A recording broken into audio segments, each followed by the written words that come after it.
everyone, this is Maria Gracia Vlogs and we're back with another video. Our topic for today is the most common questions asked for a resident permit going to Sweden. So as you've seen in my previous videos in this channel, I've mostly been talking about resident permits to Sweden as well as visit/tourist visas going to Sweden. So now I'm going to give out a more detailed list of questions that they might ask if you still have a pending resident permit interview. Just a disclaimer though, I am no way, shape, or form affiliated with the Embassy of Sweden in any location. These are just my tips with regards to the interview, and I've also done a survey with a few other ladies that have undergone their interview so that we could come up with a more compact list and a more complete one at that. So if we are ready to proceed with the video, then let's get a move on.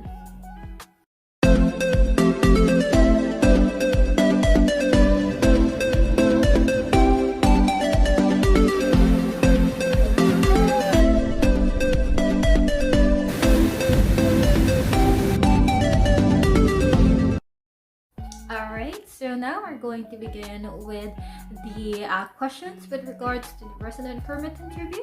I'm going to divide the questions in sections so that it's easier to understand and to figure out what exactly you need to review or make sure that you know when it's time for you to undergo your interview for a resident permit application to Sweden. So the first section we're going to put in is the personal information. So when it comes to that, it's mostly asking about your personal information as well as your partner's personal information. So when we say personal information, it asks about where you both grew up, how many siblings do you each have, are your parents still together on both ends? Where did you both study? What did you guys graduate? Did you both get a bachelor's degree? If it is a bachelor's degree, what type of course was it? And then if you are both currently employed, and what type of work do you do?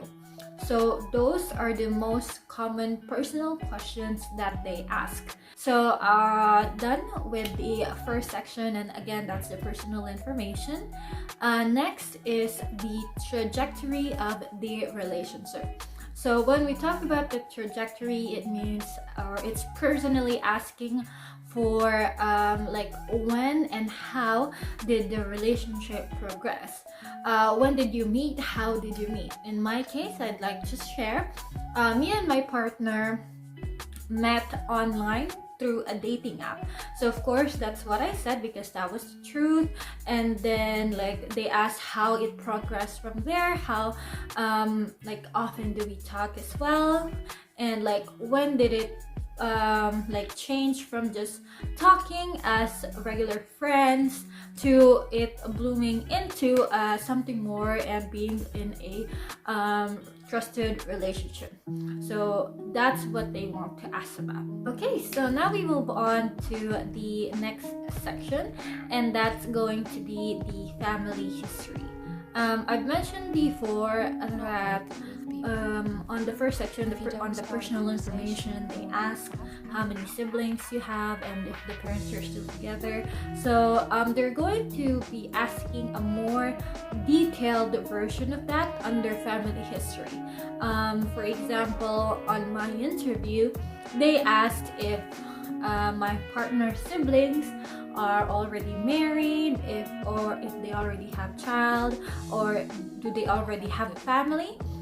Same with our parents, if they were still together, living under the same house. If not, they did also ask if they are separated, if they each had a partner already. So this is not my case, but it was a case that was shared by one of the people that I interviewed to get a survey for this video. So those are the things that they're going to ask. This is more important for you to know, especially for the interview. So they'll need to know that you know a lot of things with regards to the people he or she, your partners, acquainted with. So does he talk to, who are his friends, and those background information about those certain people. You have to make sure that you know it, and if you can, they will actually appreciate it if you add dates to the time when you first saw them. What were the things that you guys did? I know it's a bit of a hassle to actually try and remember the whole day. So when it was my interview, before I had my interview at least, they said that I had to remember the whole thing, like month, day, and year, but I couldn't.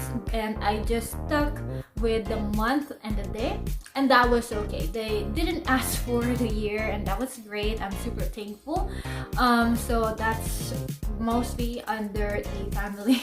It was a long explanation, but that was under the family history. By the way, I'm gonna do another segue here, and I'm just going to say, especially those living in the Philippines. So usually we have our interviews conducted in the Embassy of Sweden in Bangkok, but due to the current COVID situation, they are actually holding the interview in the Embassy of Sweden in Manila.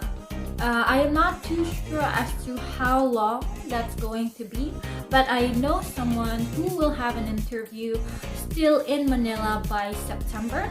So let's hope that it's something that will continue, so that it's like financially more, like it saves us more instead of going to Bangkok. So moving on now to the fourth section, this is more of the daily habits. So they are going to ask, how often do you and your partner talk to each other? Like, for example, in a day, how many hours do you talk in a day? This was really asked by the interviewer. And then in a week, how often do you talk? Do you talk only on the weekdays, only on weekends, daily? How many days do you talk in a week? They also ask sometimes, like, what do you guys talk about? What are each other's hobbies? Like more information, more detailed information about you and your sambo living in Sweden. Okay. All right. So now we move on to a more important section, and that's the finance section. As we all know, there is a maintenance requirement to be able to live in Sweden under a sambo/resident visa. I'm gonna go ahead and put a screenshot of what that maintenance requirement is, because I'm not too sure of the details. I'm gonna put it here. So that's the requirement that your sambo has to have when he or she wants to invite you to move in Sweden, after paying like rent and utilities and maintenance and all that.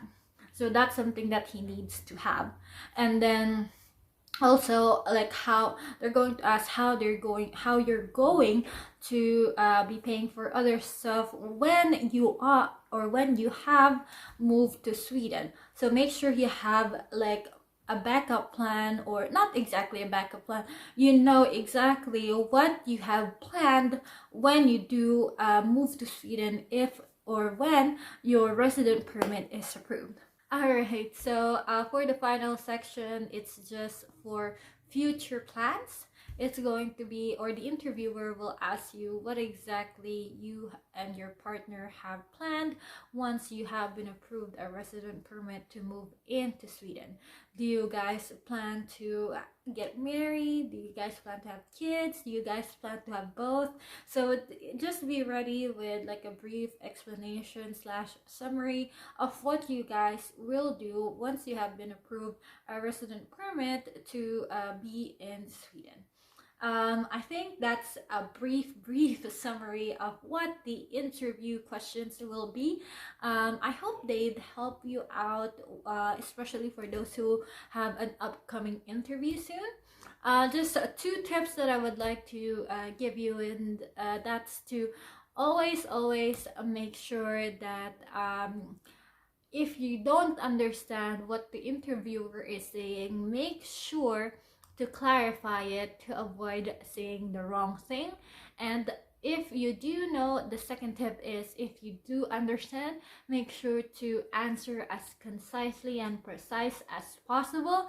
Don't try to not put in fillers in between your answers, because if they ask a question, one question, they just want one straight answer. That's what they want, nothing else. They don't need sprinkles and rainbows and all that. So one question, one answer, that's all they need. That is my video for today. I hope you enjoyed watching, and I hope this will help you out in your upcoming interview.